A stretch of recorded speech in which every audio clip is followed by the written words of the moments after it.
ዕብራውያን ምዕራፍ 10 ከቁጥር 26 እስከ 31 ድረስ ያለውን በጌታ በኢየሱስ ክርስቶስ ስም አነባለሁ። የጌታም ቃል እንደዚህ ይላል። የእውነትን ዕውቀት ከተቀበልን በኋላ ሆን ብለን በኃጢአት ጸንተን ብንመላለስ ከእንግዲህ ለኃጢአት የሚሆን ሌላ መስዋዕት አይኖርም። የሚቀረው ግን የሚያስፈራ ፍርድና የእግዚአብሔርን ጠላቶች የሚበላ ብርቱ እሳት መጠበቅ ብቻ ነው። የሙሴን ሕግ የናቀ ማንኛውም ሰው 2 ወይም 3 ሰዎች ከመሰከሩበት ያለ ምሕረት ይገደል ነበር። ታዲያ እግዚአብሔርን ልጅ የረገጠ የተቀደሰበትን የኪዳኑን ደም እንደ ተራ ነገር የቆጠረ የጸጋን መንፈስ ያክፋፋ እንደምን ያለ የባሰ ቅጣት ይገባው ይመስላችኋል? በቀል የእኔ ነው፣ እኔ ብድራትን እመልሳለሁ ያለውን እናውቀዋለንና ደግሞም ጌታ በሕዝቡ ላይ ይፈርዳል ይላል። በሕያው እግዚአብሔር እጅ መውደቅ እጅግ የሚያስፈራ ነው። የጌታ ስም የተባረከ ይሁን። ዕብራውያን ምዕራፍ 10 የጌታ ኢየሱስ ክርስቶስን ክህነት የመስዋዕትነቱን ሥራ በጣም ደጋግመን እያነሳን ስለሆነ በደንብ ግልጽ ሆኖ እንደተረዳኑ ተስፋ አደርጋለሁ። ባለፈው ሳምንት እስከ ቁጥር 18 ድረስ ተናግሬው ነበር አይደል? እስከ ቁጥር 18 ድረስ ተናግሬያለሁ። ከቁጥር 19 ጀምሮ ያለውን ደግሞ እናንተ ቁጭ ስትሉ ጊዜም ደግሞ ጌታ ሲሰጣችሁ በደንብ እንድታነቡት እንዲሆን በእውነት ላሳስባችሁ እፈልጋለሁ። በክርስቶስ ኢየሱስ ደም በኩል መታረቃችንን ደግሞ ከዛ ደግሞ በሚቀጥሉት ቁጥሮች ደግሞ መጋረጃ የሆነው ይልና የክርስቶስ ሥጋ ይለዋል አይደል? በመጋረጃ በክርስቶስ ሥጋ በኩል ይላል። ስለዚህ የክርስቶስን ደም መፍሰስ፣ የክርስቶስን ሥጋ መቆረስ እዚህ ደብዳቤ ላይ ያለው ጸሐፊ በጣም በተደጋጋሚ ያነሳል። የሚያመለክተው ቀጥታ የሚያመለክተው የመስዋዕትነት ሥራውን ስለኛ የተከፈለውን ክፍያ እግዚአብሔር መቀበሉን የሚያመለክት ነው። እንግዲህ የእግዚአብሔርን ድርሻ በክርስቶስ ኢየሱስ በኩል የተደረገልንን በጣም ብዙ ነው ስንካፈል የኖር ነው። ዛሬ ደግሞ በጣም በተወሰነ መንገድ ይህንን እኛ አክብረን መቀጠልና በዚህ እውነት ላይ ጸንተን መኖር እንዳለብን የዚህ መልእክት ጸሐፊ ደግሞ ያሳስበናል። እንደ ዕብራውያን መልእክት እንደዚህ ደብዳቤ አንባቢ፣ እንደ ደብዳቤው አጥኚ ደግሞ አማኞቹን ወይንም የዚህን ደብዳቤ አድማጮች ተደራሲያኑን በጌታ ናቸው ተባብለናል። ቦርን አጌን ክርስቲያንስ ናቸው። 15 ዓመት አካባቢ ያክል በጌታ ሆኖ ከርመዋል። ረጅም ዘመን በጌታ ቤት የኖሩ ናቸው። የመጽሐፍት ዕውቀት የቅዱሳት መጽሐፍት ዕውቀት በጣም በጠለቀ መንገድ አላቸው። ይሄ ሰውዬ የጀመርን ቀን የተነጋገርነው ይሄ ሰውዬ እንዲሁ ዝም ብሎ እንደነ ፊልጵስዩስና እንደ ሌሎች ደብዳቤዎች ራንደምሊ ወንጌል ብቻ አይደለም እየሰበከ ያለው። ሰዎቹን ኢየሱስ ክርስቶስ ሞቶልሃል፣ ኢየሱስ ክርስቶስ መስዋዕት ሆኖልሃል ቢላቸው እንዲህ በቀላሉ የሚቀበሉ ስላልሆኑ የብሉይ ኪዳን መጽሐፍት ባለቤቶች ስለሆኑ እነዚህን ሰዎች የበለጠ ለማስረዳት የመጽሐፍትን ዕውቀት ሰውየው በጣም በጥልቀት ወደ እነሱ ያቀርብ እንደነበር ብሉይ ኪዳንን በጣም ሰመራይዝ እያረገ እየከለሰ እየሰበሰበ በዚህ ደብዳቤ ላይ በጣም በሙላት እንደተጠቀመ ተመልክተናል። ስለዚህ በጌታ ለሆነ ሰው ነው እየተጻፈ ያለው። በጌታ ለሆነ ሰው ነው እየተጻፈ ያለው። ጎናቸው ያሉን ሰው የዕብራውያን ደብዳቤ ለክርስቲያኖች የተጻፈ መልእክት ነው በሉት። ስለዚህ ያበረታታቸዋል። በዚህ ደም በኩል በተቆረሰ ሥጋ በኩል ታርቀናል፣ እግዚአብሔር ተቀብሎናል።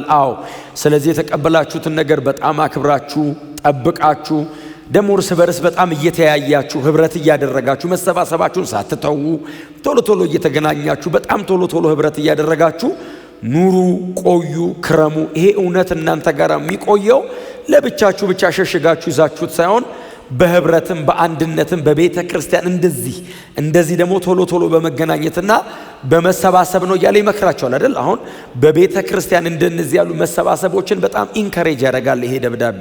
ምናልባት አንድ ቁጥር ወደ ላይ ዘለል ብዬ ምናልባት ላንሳላችሁ። ቁጥር 25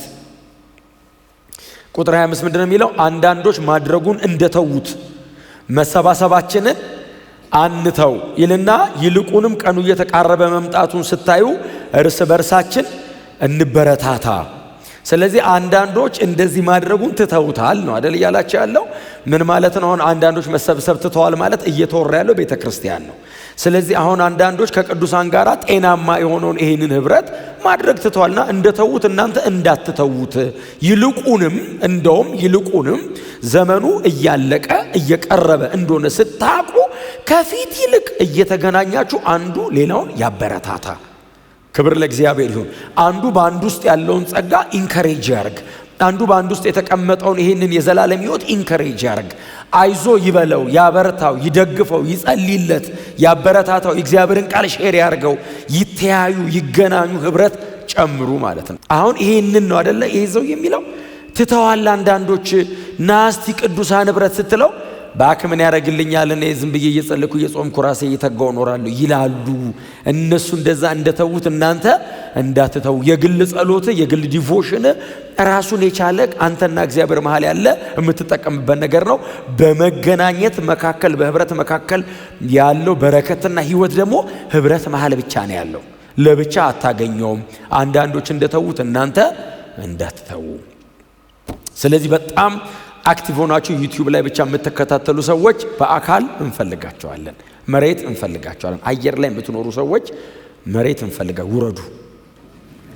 እኑኛ መሃል እንጨብጣችሁ፣ እንዳሳችሁ፣ እንንካችሁ፣ እንቀፋችሁ፣ ስማችሁን እንጠይቃችሁ፣ እንጸልይ፣ አብረን ህብረት እናርግ፣ ባይብል ስተዲ እንግባ። በጣም ሲሪየስሊ መንፈሳዊ ነገር ላይ ኢንጌጅ አድርጉ። አሜን ነው።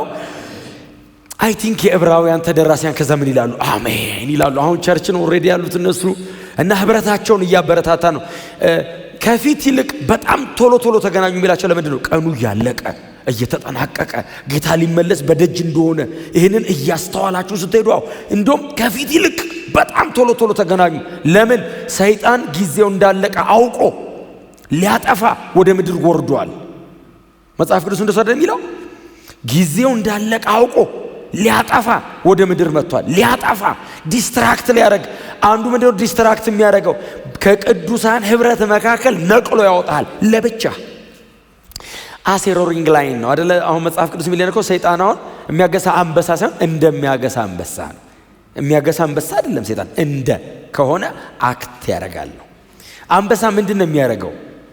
ታርጌት ፉሊ አንበሳ እኮ 1000 መንጋ ተሰብስበው ብቅ ይልና ይላል ሲል ብትን ሲሉ አንዷን ታርጌት አድርጎ ይዞ ይሄዳል።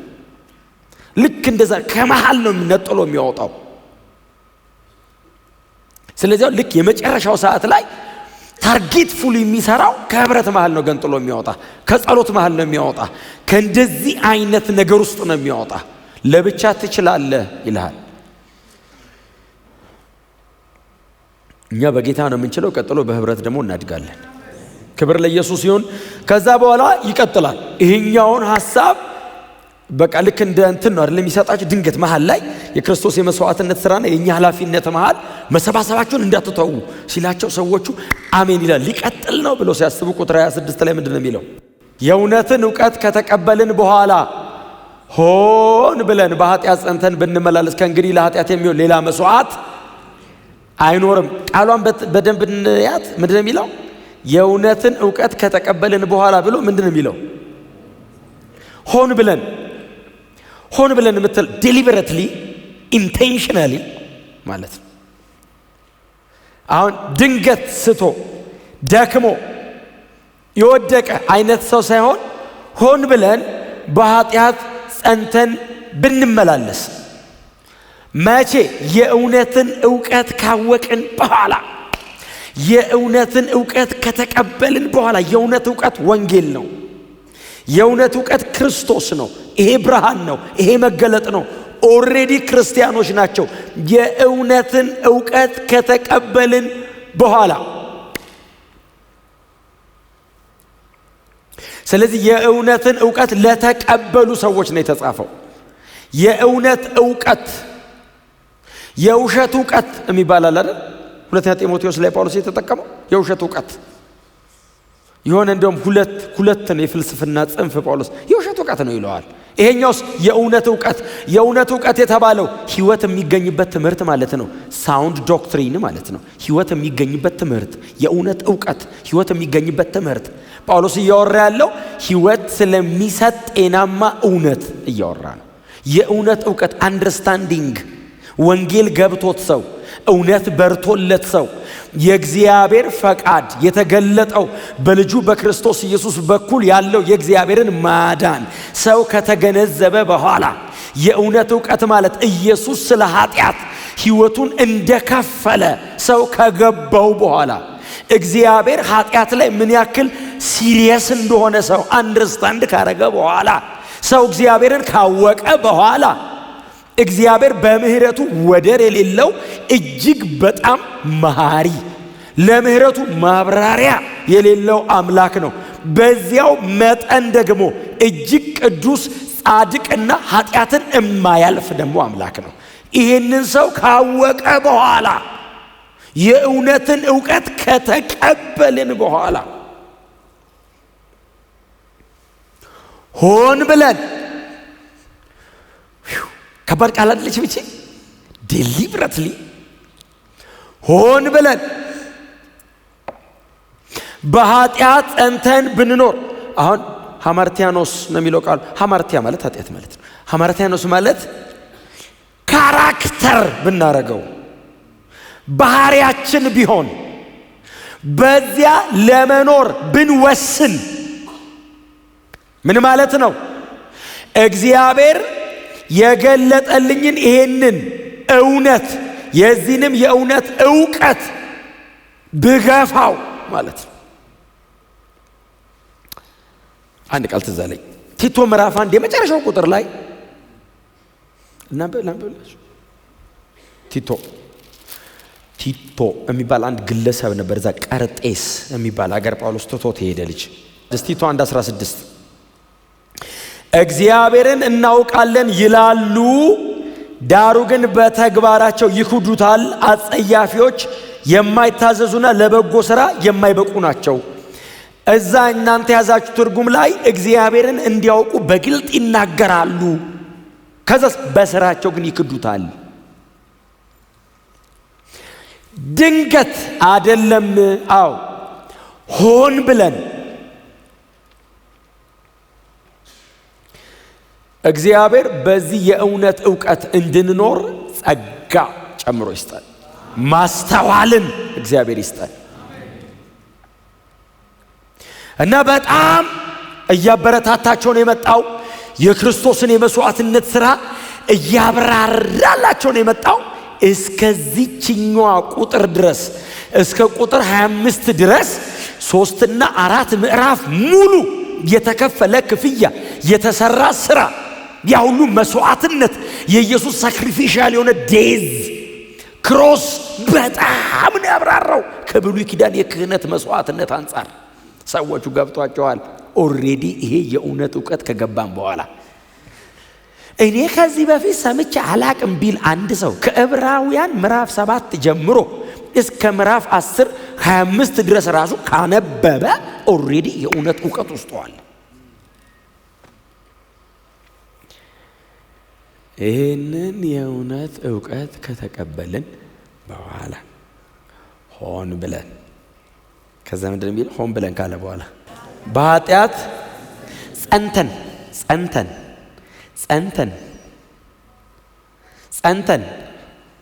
አቋም ነው። ጸንተን ክርስትና ላይ ጽኑ፣ ኃጢአት ላይ አትጽኑ። በኃጢአት ጸንተን ምን ማለት ነው? ምንም ችግር የለውም፣ እግዚአብሔር አይገለኝም፣ አይቀጣኝም፣ ምንም አልሆንም። ጸንተን ማለት መደጋገም ማለት አይደለም ትርጉሙ። በአቋም መኖር ማለት ነው ትርጉሙ። መደጋገም አይደለም እያወራ ያለው። ኦሬዲ በእውቀት ነው በኖሌጅ ነው የሚደረገው። ሆን ብለን አለና ከዛ ሆን ብለን ማለት ኮንሽስሊ ነው አይደል? ኮንሽስ ነው ሰውየው። ቅድም ያልኳችሁ ነው። ዴሊበሬትሊ ኢንቴንሽናሊ ነው። ኮንሽስ ነው። ቀጥሎስ ጸንተን ይላል። እግዚአብሔር ምንም አያረገኝም። እግዚአብሔር ሰውን ሲኦል ይከተዋል? አይከተው። መክተት ቢፈልግ ልጁን መስቀል ላይ ይሰቅላል እንዴ? እግዚአብሔር ሰውን ሲኦል አይከተውም። ሰው ሮጦ ነው የሚገባው እንዴ? እግዚአብሔር ሰውን ሲኦል አይከተም። ሰው ራሱ ነው የሚገባው። እምቢ አልፈልግም ይላል። ናላድን አልፈልግም፣ እንዳመጣ እንዳትጠጋኝ። ኧረ ልጅ ይኸው መስቀል ላይ ሞቷል፣ አልፈልገውም። ደሙ ፈሶላል፣ አልፈልገውም። የኪዳን ደም ይረግጣል፣ የተቀደሰበትን መንፈስ ያክፋፋል፣ የጸጋ መንፈስ ይረግጣል። እምቢ ይላል። ራሱ ነው።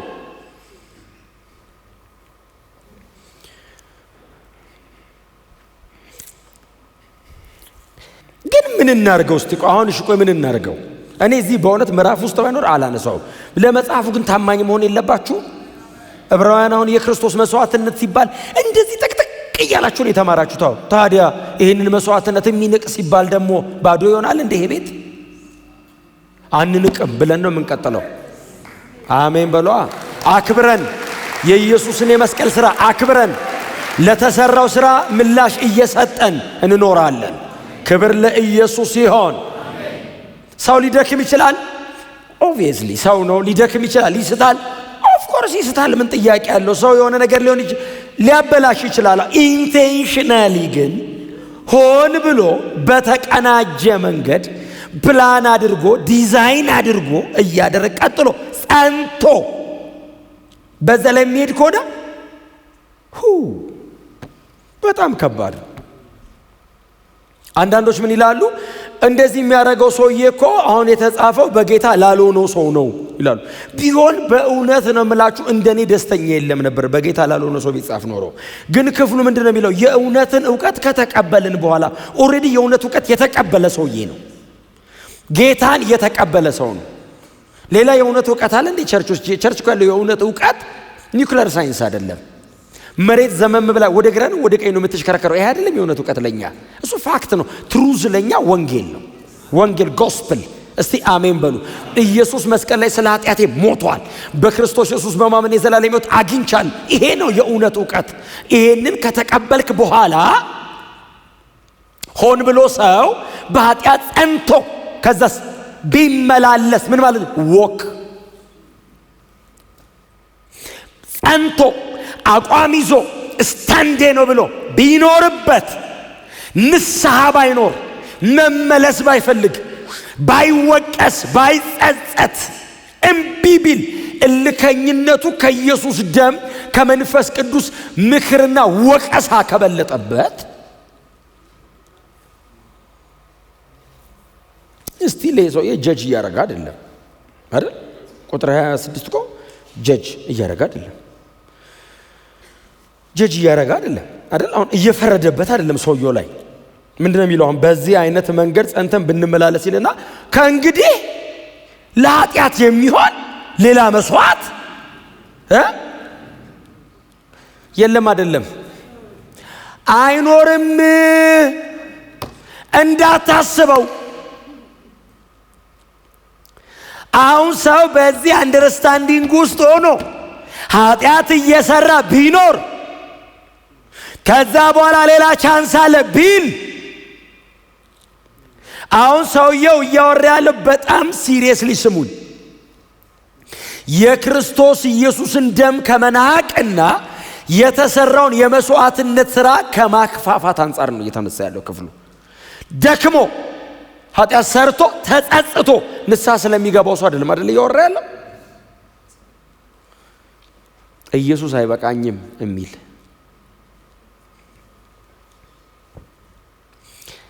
ችግር የለውም የሚል ጎናቸው የኃጢአት ደሞዝ ሞት ነው በሉት እስቲ። አይ አንተ ኃጢአተኛ ነህ እኮ በሉት አይደለም ያልኳችሁ፣ ተፈራራችሁ። የኃጢአት ደሞዙ ሞት ነው በሉት። መጽሐፍ ቅዱስ ነው አይደል እንደሱ የሚለው? እንደሱ አይደል የሚለው? ኃጢአት ስራው ነው፣ ደሞዝ ክፍያው ነው። ወር ላይ እግዚአብሔር ይከፍላል። የኃጢአት ደሞዝ እንክፈል ብሎ ሲከፍል ለኃጢአት ሰውየውን አስበዋል። በሸነና ሲል ከርሞ ፕሬዝ ጋድ ብሎ ሲመጣ ሞት። በጽድቅ የሚኖረው ጌታን ብሎ የሚኖር እንደ ሕያው ቃሉ እንደ ወንጌል እውነት ቀጥ ብሎ የሚኖረው ሰውዬስ የዘላለም ሕይወት። ኃጢአት ሲኖር ቀላል ነው፣ ክፍያው ሲሪየስ ነው።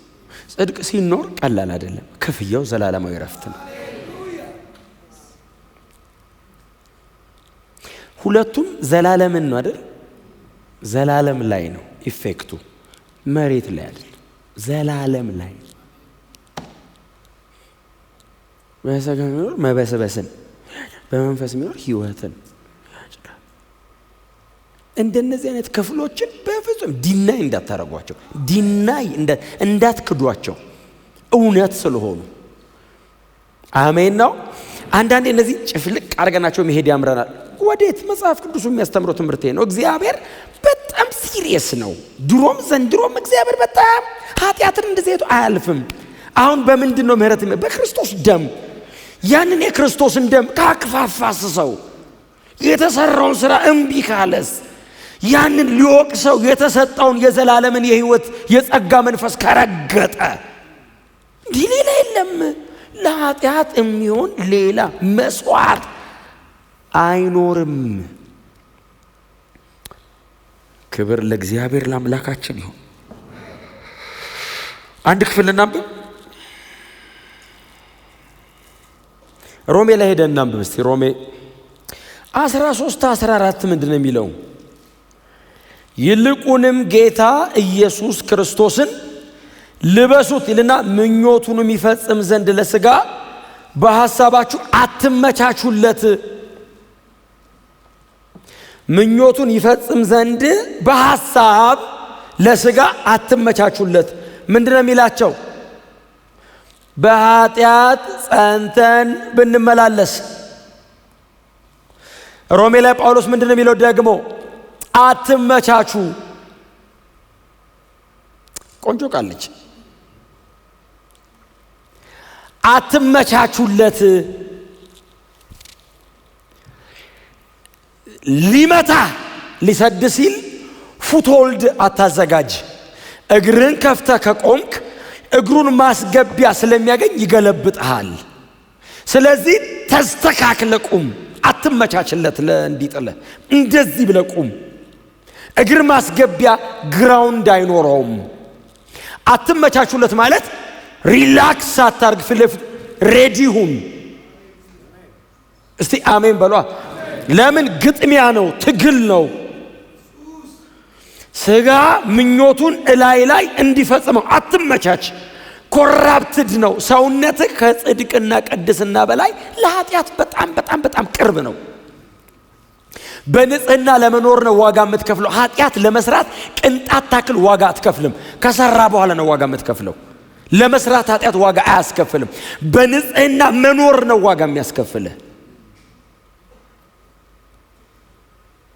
ስለዚህ አትመቻቹ። ለምን? ምኞቱን በእናንተ እንዲፈጽም አትመቻቹ።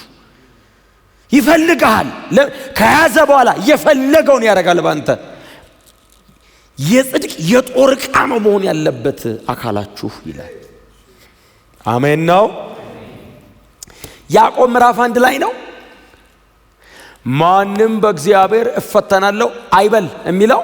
እግዚአብሔር በክፉ አይፈተንም ነው የሚለው መጽሐፍ አይደል? ከዛስ እርሱ ማንንም በክፉ አይፈተንም። እርሱ በክፉ ስለማይፈተን ማንንም እግዚአብሔር በክፉ አይፈትንም። ሰው በገዛ ምኞቱ ሲሳብና ሲታለል ነው የሚለው ይፈተናል። እግዚአብሔር ፈተነኝ አይበል።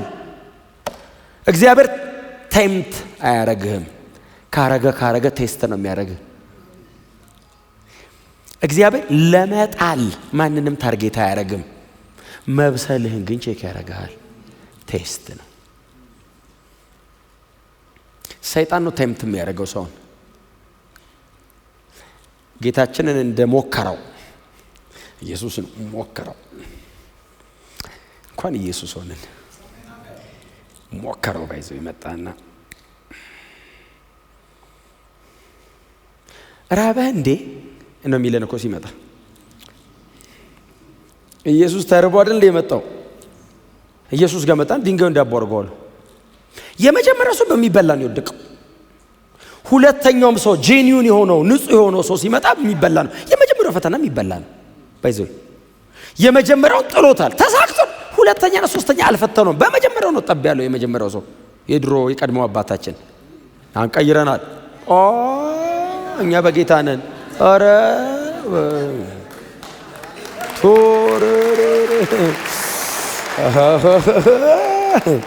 ኧረ በኢየሱስ ሳስበው ራሱ ታውቃለህ ያመኛል። ሰውን ውር ነው የሚያደርገኝ። ኧረ እኛ በጌታ ነን። አሁን ኃጢአት ብንሰራ ኢንቴንሽናሊ አንሰራም። መጽሐፉ ስለሚል ለማስታወስ ያክል እነግራቸዋለሁ እንጂ ኢንቴንሽናሊ ኃጢአት አንሰራም። ደክመን ልንሰራ፣ ድንገት ስተን ልንሰራ ምናምን ሊሆን ይችላል እንጂ ክርስቲያን የክርስቶስን ደም እያከፋ አይኖርም በፍጹም። ውስጣችን ያለ የክብር መንፈስ አለ። ኢየሱስ ጌታ ነው። እና የመጀመሪያውን አዳም ስለጣለው ከዛ ሁለተኛውን ሞከረው በምግብ ሲሞክር፣ ሁለተኛው ሰው ብቻ አይደለም አይደል እግዚአብሔርም ነው። አምላክ ሰው ነውና ሲፈትን ስላልራበው እንዳይመስልህ። ቀጥሎ ደግሞ ሰይጣን ድንጋዩን ዳቦ አርግ ቢለው ኢየሱስ ሆኖ አንድ ድንጋይ ወስዶ ዳቦ ሁን ብሎ መግመጥ ነው እንዴ? መሬትን ምድር ብሎ የጠራት እሱ አይደል? ይችላል ማረግ። እኔ ግን እንደዛ እያረኩ አልኖርም። ለኔ ትምህርት ነው። አየ እሱ ይችላል። ማን ይከለክለዋል? እሱ እኮ ባለቤት ነው። ለኔ ግን እንደዛ ሁሌ ድንጋይ ዳቦ እያረኩ ስለማልኖር ፕሪንሲፕል ነው አስቀምጥ። ሰው በእንጀራ ብቻ አይኖርም ከእግዚአብሔር በሚወጣ ቃል ጭምር እንጂ ብሎ አዳሜ ሳታትን ኢየሱስ አገኝ አይደል? ጣለው። ከዛ እንደገና መጣ ፈታኝ ወደሱ ቀርቦ የሚል ቃል አለ። እግሮች እንዳይሰናከሉ መላእክትን ከእግዚአብሔር ጋር ደግሞ ሊያጣለው። አየ ከእግዚአብሔር ጋር ደግሞ አሁን በአፒታይቱ መጣ አልቻለው። ከእግዚአብሔር ጋር ደግሞ ሊያጣለው መላእክቱን ስላንተ ያዛል። እስቲ ራስ ኖሩ ይጠብቋል አይጠብቁም አለ። ጌታ መልአክን አትፈታተነው ተብሎ ተጽፏል አለው። ግንባሩ ላይ ነው የመጣው። ባይዘ ሶስተኛውን ዙር መጣ። ሶስተኛው ግን በጣም ከባድ ነው አይደል? በጣም ብዙ ሰው የሚወድቀው በሶስተኛው ነው። በጣም ፈታኝ ነው አይደል? የዚህ ዓለም ክብር አይደል ያለው ያሳየው። የዚህን ዓለም ሀብትና ክብር ዌልዝ በጣም መጥፎ ነገር ነው። ዌልዝ የምንሰቃየው በሰል ዌልዝ አሳየውና ለምወደው ነው የምሰጠው አለው ሰይጣን። እግዚአብሔር ይገስጸው። ማንንም እኮ አይወድም። ራሱን ራሱ አይወድም። ማንንም እኮ አይወድም እኮ ሰይጣን። ለምወደው ነው የምሰጠው አለው። ለምትወዱት በነፃ አይደለም የሚሰጠው አይደል እንዴ? ለምትወዱት ሰው እኮ ፌቨር አይደለም የምታደርጉት። ደስ ብሏችሁ እንዳረጋችሁ ልቆ አይቆጥርም ጭንቅላታችሁ። ለምወደው ነው የምሰጠው። አንድ ወድቀ ብትሰግድልኝ አለው። መርዝ የሚጣፍጥ ነገር ውስጧ መርዝ መግደያ። አንድ ወርሺፕ አድርገኛለሁ ማንም የለም። ይኸውልህ እንደማይሰግድለት ያውቃል። ይኸውልህ እንደማይሰግድለት ሰይጣን ጠፍቶበት እንዳይመስልህ። ይኸውልህ ስገድልኝ ሲለው ፕሮቮክ እያደረገው ነው። አሁን ስገድልኝ ሲለው አንተ ፈጥሬ ብሎ እንደገና አየ ኢሞሽናል አይደለም፣ ቀስ ብሎ ስፒሪቹዋል ነው መሆን ያለብህ። እንደዚህ አይነት ነገር ደግሞ ሮያሊቲን ሰው ሎያሊቲ ነው መጠቀም ያለብህ። እና እንደዚህ ያየውና ለጌታ ለአምላክ ስገድ እርሱንም ብቻ አምልክ ተብሎ ተጽፏል አለ። ሰይጣን ይኸው እርቃኑን ነው መጽሐፍ እንዲህ ይላል፣ ፈታኙ ትቶት ሄደ ይላል። ታይ አይወድቅም። ይሄኛው ሞዴላችን ክርስቶስ ነው።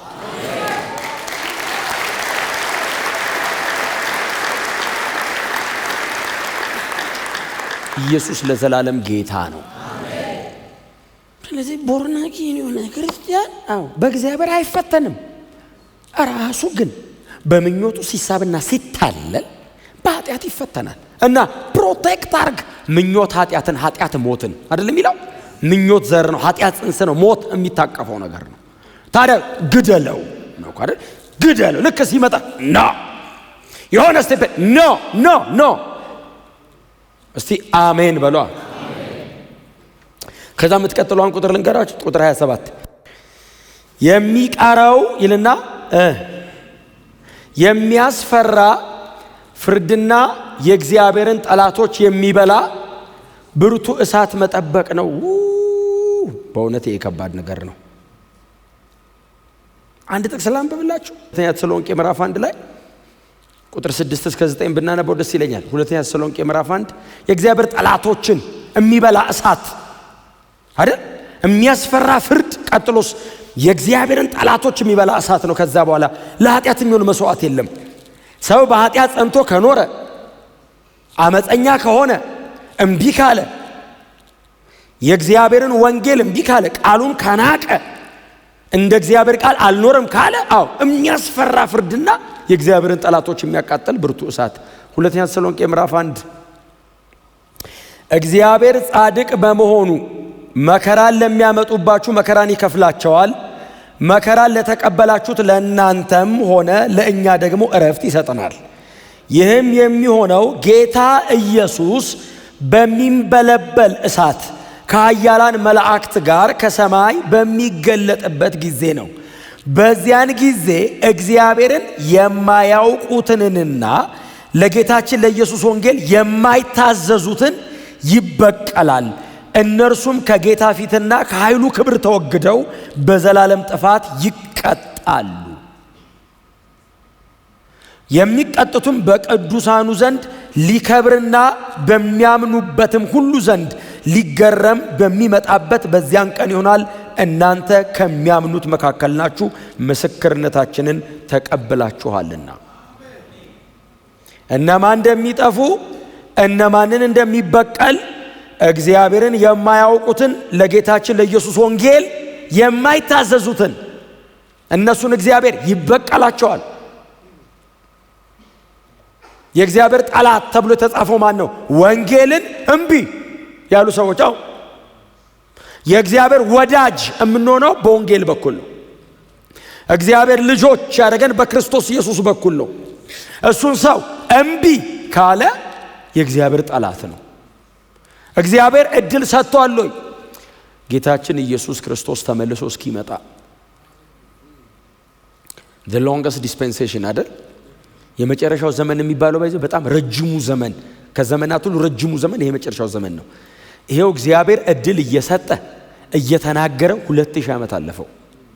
ኑ እያለ የኢየሱስን ደም እግዚአብሔር ምልክት አድርጎ ኑ እንታረቅ እያለ 2000 ዓመት አለፈው።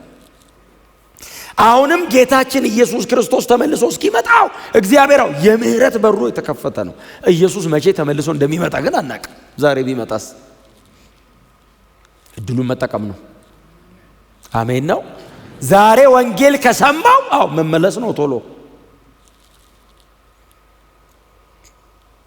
እዚቹ ላይ የመጨረሻው ቁጥር ላይ ቁጥር 31 ዕብራውያን ላይ እዚሁ ቁጥር ምዕራፍ 10 ቁጥር 31 ላይ በሕያው እግዚአብሔር እጅ መውደቅ እጅግ የሚያስፈራ ነው የሚለምባቸዋል። በሕያው እግዚአብሔር እጅ መውደቅ አሁን አማኞችን እንደኔና እንደናንተ ያሉ ቅዱሳንን ለመርዳት የምትመጣ እጅ ለመቅጣት ስትመጣ አስባችሁታል? እስራኤልን ከግብፅ ለማውጣት እግዚአብሔር ባህር የከፈለው በእጁ ነው አይደል? መጽሐፍ ቅዱስ የሚለው እንደሱ ነው። በተዘረጋ እጅና በጸና ክንድ አወጣኋቸው አለ። እጄ ነው አለ መንፈስ ቅዱስ እኮ እጄ አለ።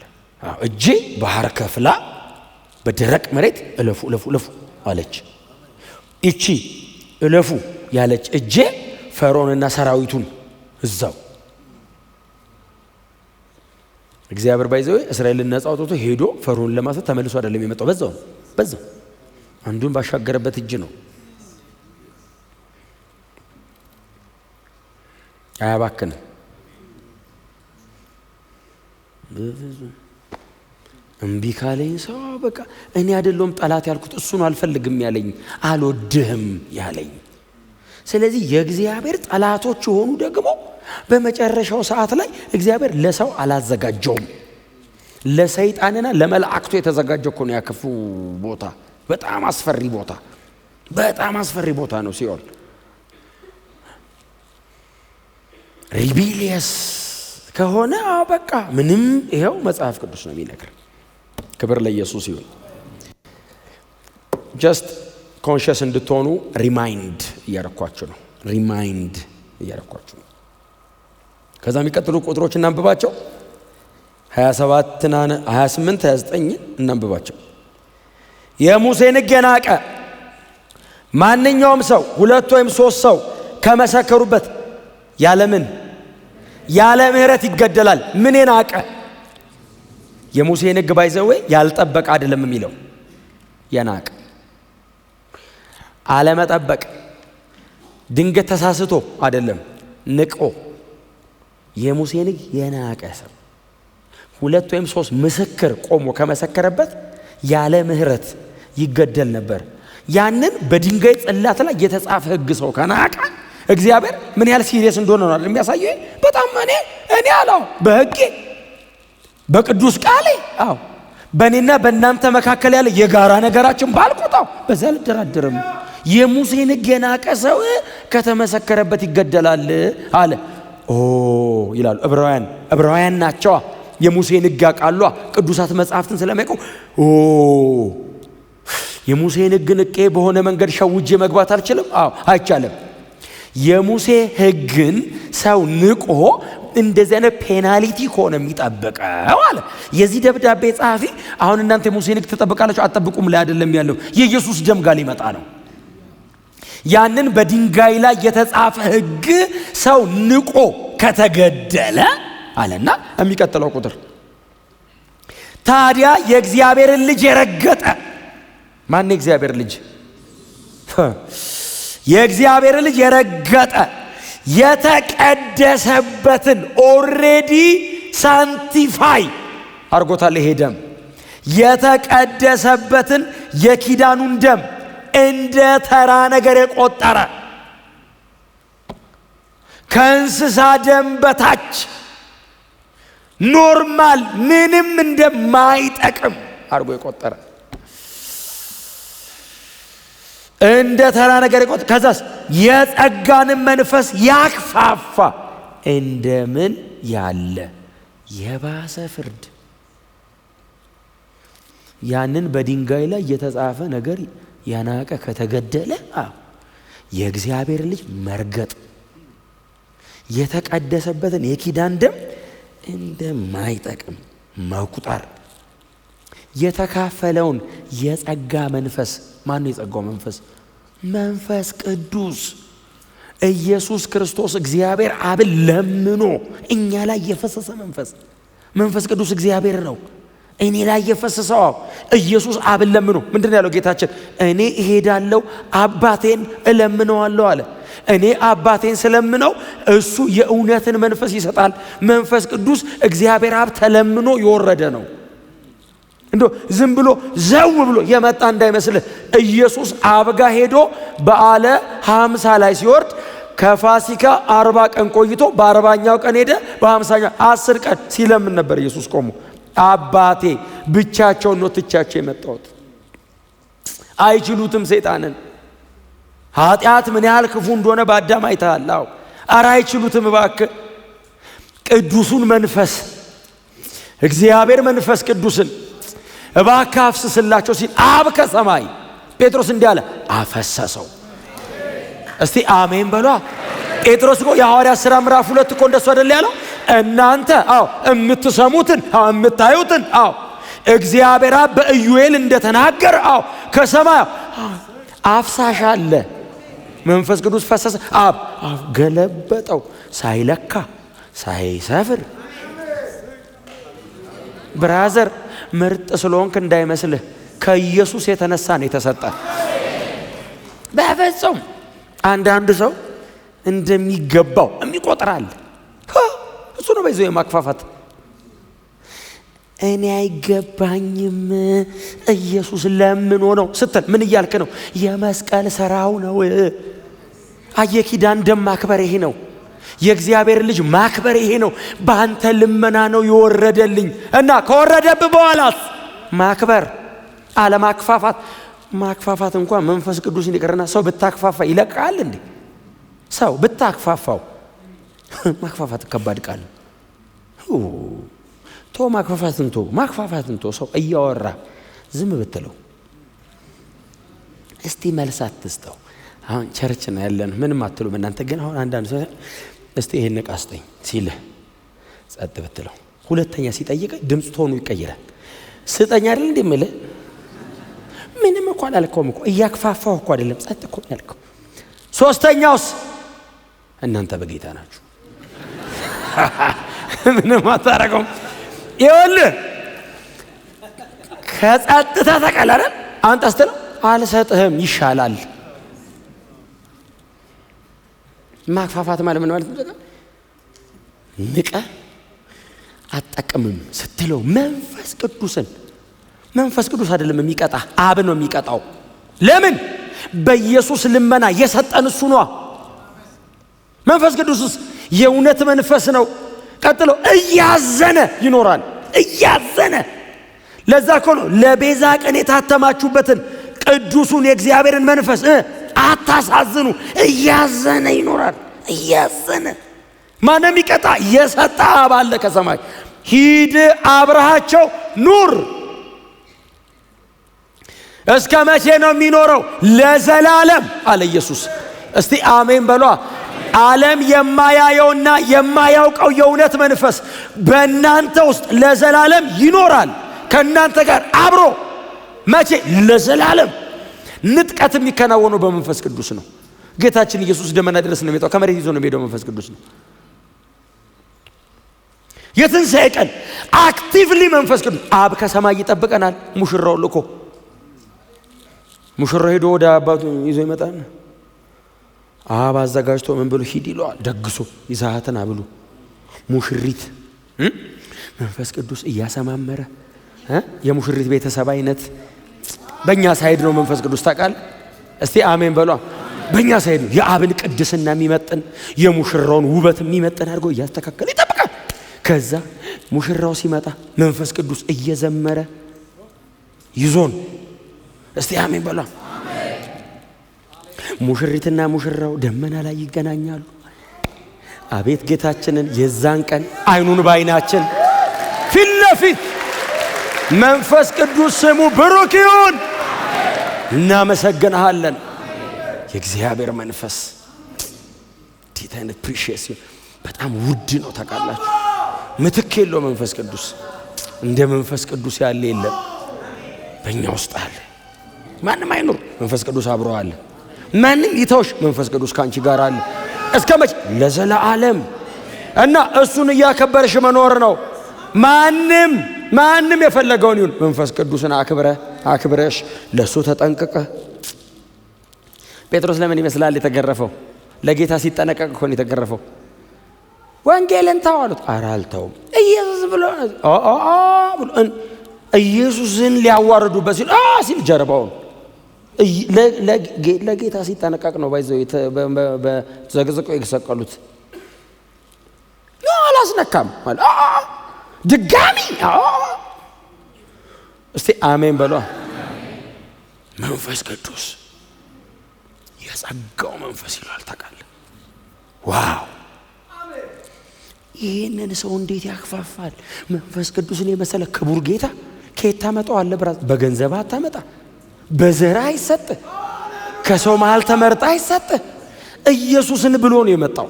ኢየሱስን ብሎ ደሙ አለ ብሎ ኃጢአተኞች እኮ ናቸው ይላል። መሬት አንዱ ሰው እየቆመው ኃጢአተኞች ሲል እግዚአብሔር አብ ከሰማይ እንደዚህ አይነና የልጄ ደም አለ ይላል። መንፈስ ቅዱስ የት ነው የምትሆነው ሲሉት እሱ ሰውዬ ውስጥ ነው ገብቼ የማድረው ይላል። የት? ኃጢአተኛው ኃጢአቱ ዝፍቅ ያለው ሰውዬ ውስጥ ገብቼ እኖራለሁ። እንዴት አድርጌ አንተ ቅድስና ወደር የለውም የዚህ ሰው የኃጢአተኝነት ደግሞ ስትለው በኢየሱስ ደም እየቀደስኩት እግዚአብሔርን ወደ መምሰል እያሳደግኩ ራሴን እየገለጥኩለት አብሬው እኖራለሁ። አብሮ የሚኖረው ግን አየህ ስታከብረው ነው። ስታክፋፋው አይቻልም። መንፈስ ቅዱስን ማክፋፋት፣ መንፈስ ቅዱስን የሚሳደብ ኃጢአቱ አይሰረይም የሚል ቃል አንብባቸው። መንፈስ ቅዱስን የሚሳደብ ማለት ምን ማለት ነው? ትርጉሙ ምስክርነቱን አልቀበልም ስትል መንፈስ ቅዱስ የመጣው እኔን ለሙሽራው ለማዘጋጀት አይደል የመጣው? አልቀበልም የኢየሱስ ክርስቶስን የመስቀል ሥራ ሲነግርህ እምቢ ስትለው አልተቀበለኝም። አብጋ ሄዶ አስተምሬዋለሁ፣ ነግሬዋለሁ፣ መክሬዋለሁ፣ ወቅሼዋለሁ፣ እምቢ አለ።